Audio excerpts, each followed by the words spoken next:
Hi. Yesterday Joran posted another one of his Joranalogue Tech Thursday videos, and in this video he used Fold 6 wavefolder to wavefold an LFO.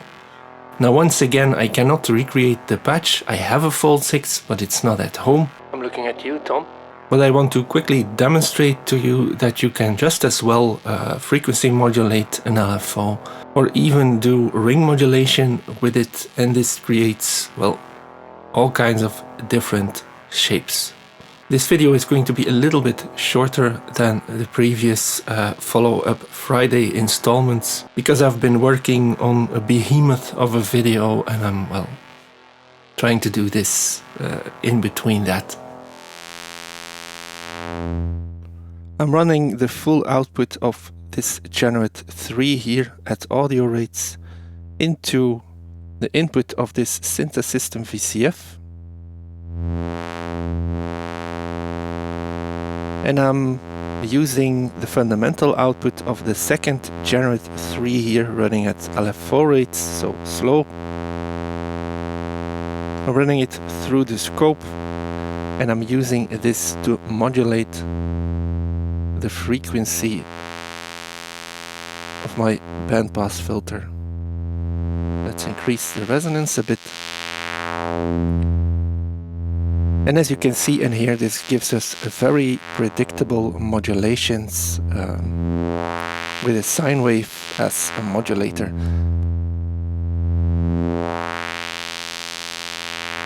But to make this a little bit more interesting, let me try to do ring modulation on this LFO. I showed you last week that you can do ring modulation inside Generate 3 itself. You just need a second oscillator or LFO. But if you don't have a Generate 3, you can just run two LFOs into a ring modulator or 4-quadrant multiplier and you can achieve the same results. Let me take an output of filter 8, which is self-oscillating at low rates. So this gives us another sine LFO. And let me patch one of these LFOs into the fundamental input of Generate 3.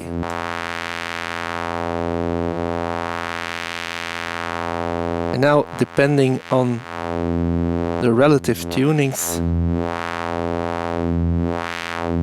you get different types of sine-like oscillations, but well, they're just a little bit less boring. Let's increase the phase modulation on my sound source. This has nothing to do with the LFO modulation that we're doing. It just creates a little bit more timbre here. I used the core output of this Generate 3 routed back into the phase modulation input. So this gives us these wave-folded like tones. And of course, if you have a Generate 3, you can do this on your LFO just as well. Let's remove the ring modulation for a moment.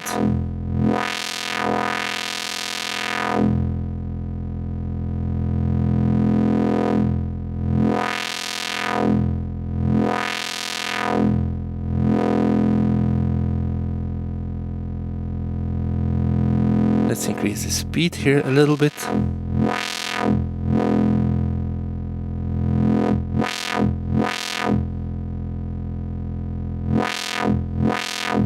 And just like before, this gives us, well, a little bit less of a predictable modulation.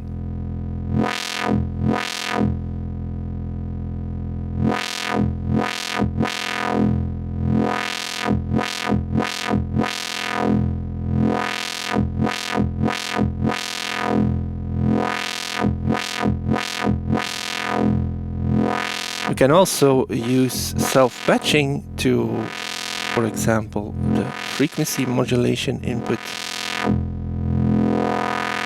to create a different type of wave.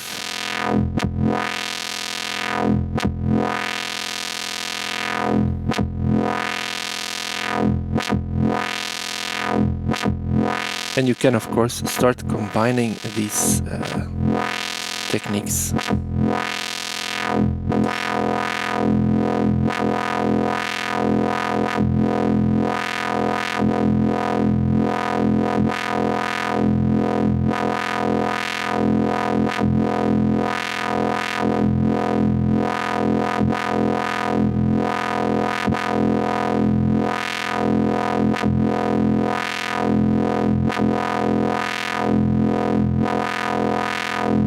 Let's make this patch a little bit more interesting. For this I will route a pitch sequence into the volt-productive input of my audio source. And this of course calls for a lot of reverb and some delay.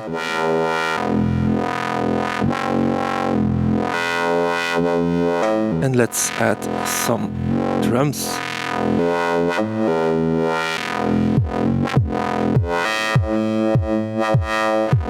I have a hi-hat as well.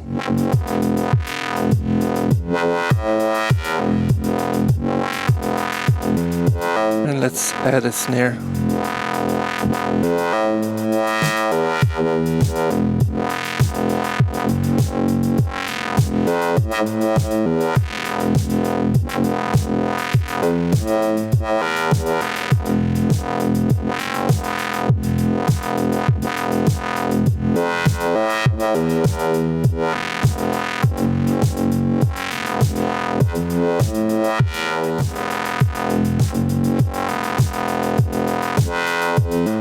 And with Generate 3 you can also reset the oscillations using the hard sync or reset input.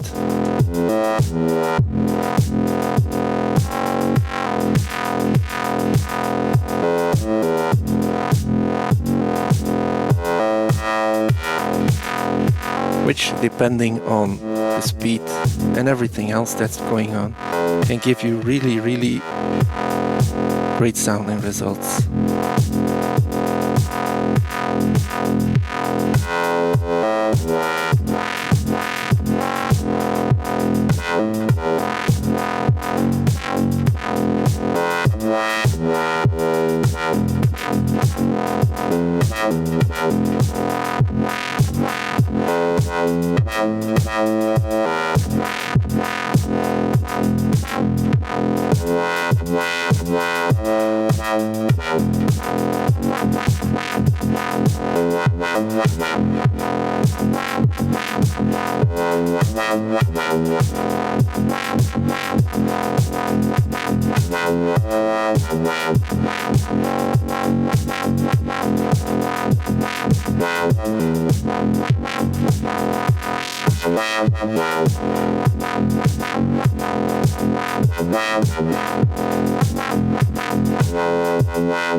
And let's just try it with the flip input, which is a soft sync input.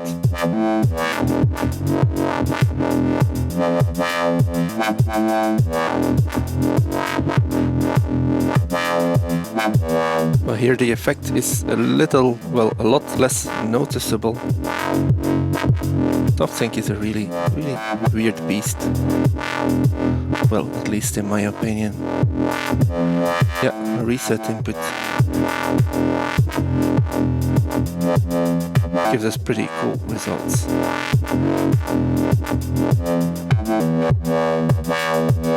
So there, I hope that you start experimenting with your LFOs a little bit.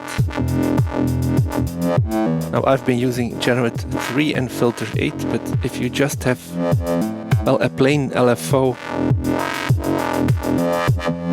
whatever input you have, be it frequency modulation or I don't know,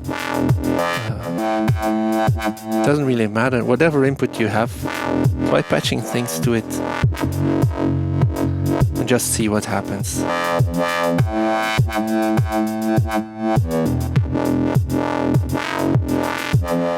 And by the way, if you haven't seen yesterday's Tech Thursday video, well, the full version of it is on YouTube. I think you should check it out. The links are, of course, in the description box. Thanks for watching. Bye.